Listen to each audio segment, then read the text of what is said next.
Welcome or welcome back to Pope's Plates. We're delighted to have you with us today. We're making an interesting take on spaghetti sauce. My mom, many years ago, was a guidance counselor at a school in Memphis, Tennessee. And one of her colleagues at that school was a gentleman who taught algebra. Not my favorite subject, but his name was Cletus. And Cletus had an interesting recipe for spaghetti sauce. I have fixed it in the past. It's an interesting take because it uses soup, tomato soup, and cream of mushroom soup as its base. The first thing I'm going to do is to slice some mushrooms that will go in the sauce. And we'll also add to that onion and green pepper. And we saute that a good bit until it's pretty much done. Now, interestingly, this soup simmers for 2 hours, which is a pretty long time, frankly, for soup to simmer with anything. But it does take that long, and the flavors really meld well together. Okie doke, mushrooms are done. I'm actually using the tail end of an onion that I already had to be the onion for this rather than cutting up a whole other piece. I will tell you this, I make an awful lot of noise when I'm cutting onion. I think there are probably more professional ways to do it, but I don't know how to do that. So you'll just have to pardon the sound while I'm making noises. This needs to be pretty well chopped thin, not tiny because it's going to saute for a bit, but we don't want giant chunks of onion in our sauce either. Whoop.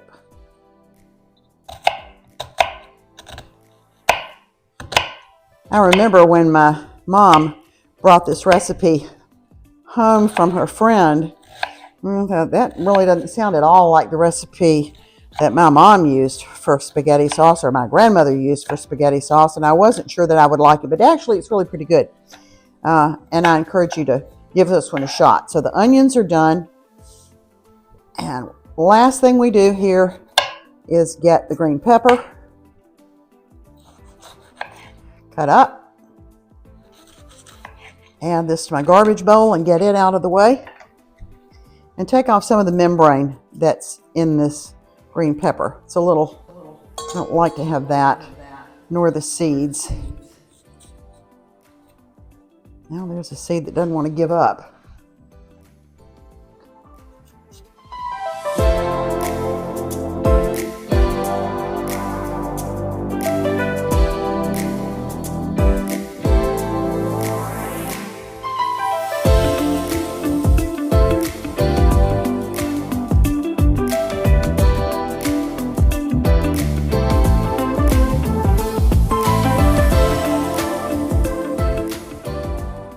And I'm going to turn my back on you for just 1 second and actually start some olive oil in my skillet.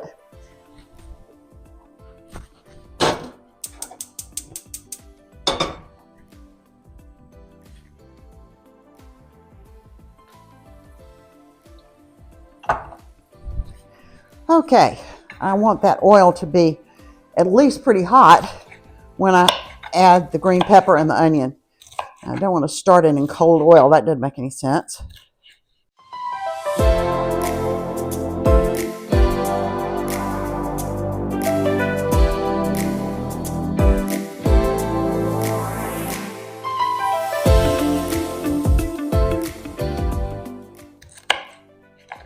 And we're going to add the green pepper and the onion first because it takes a good bit longer for those to cook than it does for the mushrooms to cook.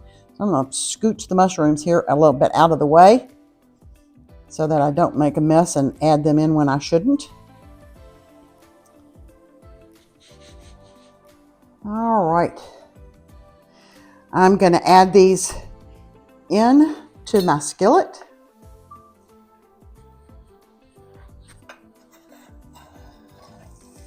Yeah, it's sizzling. That's a good sign. Good sign.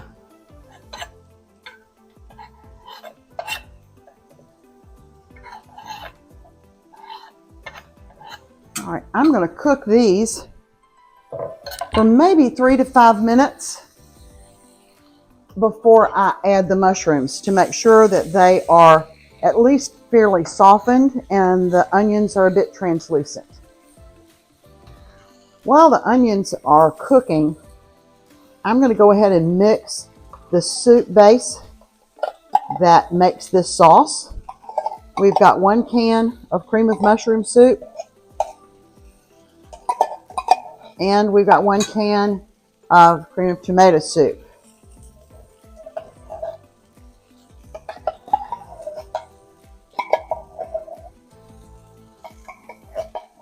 Now, I will say, as this cooks, it may thicken a little more than you like. So I would keep the cans so that you could add a little bit of hot water if the soup sauce the spaghetti sauce gets too thick. And we're going to use 2 tablespoons of Worcestershire sauce added to this.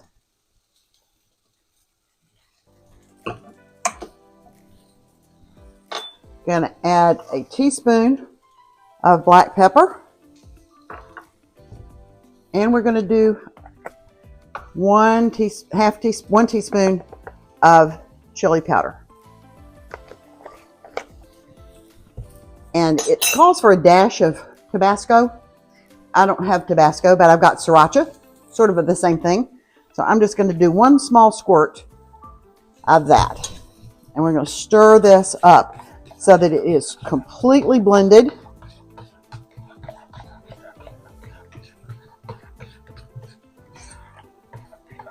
Now that's looking pretty good. Interesting color. I don't know whether you can see that very well or not, but nice, sort of a deep reddish brown color. Forgot the mushrooms, and I need to add more oil and turn the heat down a little bit. Thank you for my sous chef, Jennifer, who reminds me what I'm doing here. The mushrooms really don't take long to saute.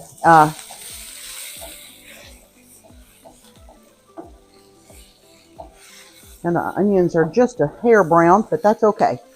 They definitely are translucent. Okay, I think these are hot through. They don't have to be cooked completely, because remember, this is going to cook for 2 hours. I'm going to transfer this to a bowl to get it out of the way here. And I'm actually going to switch to a much bigger skillet. By the time we heat the ground beef and brown it and add everything back in with the sauce, it's going to be bigger than that skillet is going to hold. This is a larger skillet. This one has a lid that will allow the steam to stay in here as this is cooking rather. Got a package of ground beef. This is just slightly over a pound. It calls for a pound of ground beef, but they didn't have a 1 pound package, so this is slightly over. And I'm going to use my interesting tool to break the meat up. This is the best tool ever. This was given to me as a Christmas gift, and it is the best thing I think I've ever used, except for the little garlic skin taker offer thing that we use. Okay, let's get this going now. Hush up. Okay, I'm going to let this start browning, and we'll continue to break it up as it's cooked.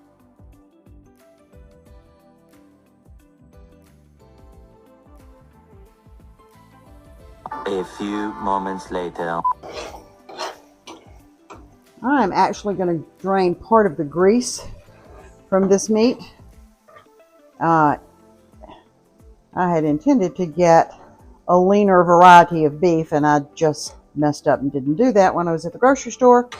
And I do not like for this much grease to be left in the skillet when I'm going to be adding the rest of the sauce. That's just not healthy for you, and frankly, I don't think that does much for the flavor of the sauce.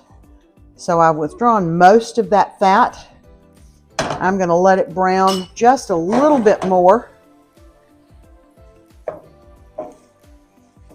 And I've got the heat on this pretty high, so I'm watching it so that it doesn't burn. But having broken the beef up into very small bits, it really has browned pretty quickly here. I will add back in the vegetables,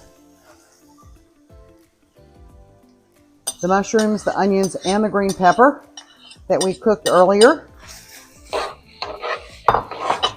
Make sure that that's all stirred in well. I'm going to turn the heat down to medium high, and I'm going to add our sauce mixture.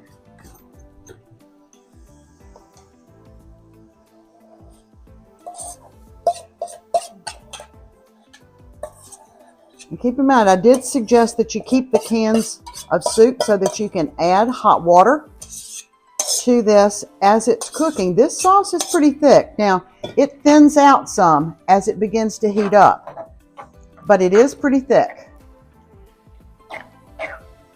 We want it to bring it up to heat, not to a boil though. That can damage the vegetables, and the soup gets a burnt flavor to it. So we're just going to bring it up to heat and make sure that it's all stirred in really well. Put it on simmer, turn the heat way down, and put the lid on. Make sure I get every bit of this sauce out of here.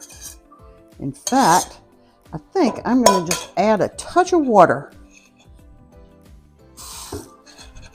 just to rinse out the bottom of the pan, get all of the soup that's in there out. That's going to be perfectly fine. Stirred in. You see, that didn't even make a dent in the thickness of the sauce, actually. Okay, I think that's up to heat. I'm going to make sure this is on simmer. Put the lid on. Oh, that's the wrong lid. There, that's the picture. We'll set our timer. Check this probably in an hour, and then check it again before we're ready to serve it 2 hours from now. So until then, sit tight, we'll be back. Our spaghetti sauce is just about ready. So I'm going to add a good bit of salt to some water here to cook our spaghetti. Uh-oh, made a mess. Turn the water on. It'll take it a few minutes for that to boil. I'm going to get the spaghetti out of the pantry and be ready to add it as soon as the water has boiled. Our water is boiling, so we're going to add the pasta. This is thin spaghetti. And because I'm not very good at the winding up sort of part of spaghetti, I break mine in half when I put it in the water. I think that's not very Italian, but you can't have it every way. And I'm going to stir this a little bit so that the noodles don't stick together. We'll let this cook until it's al dente, and then we'll cover it with sauce and some Parmesan cheese. I think our pasta is done. I'm going to get it off the stove, drain it. Let's see if I can drain it without getting steam all over my glasses here.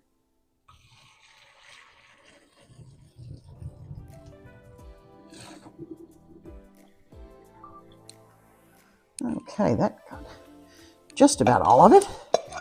We'll scrape the rest of that into the sauce.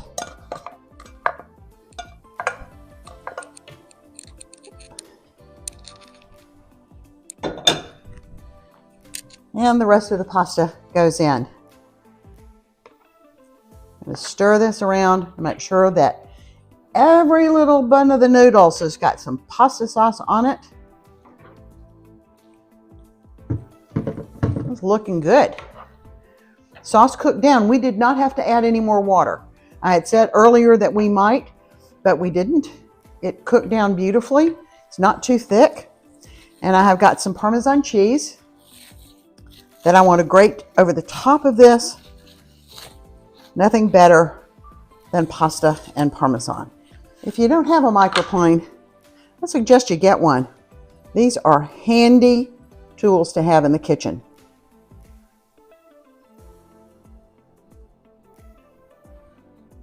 This is a little stringy, but looking pretty.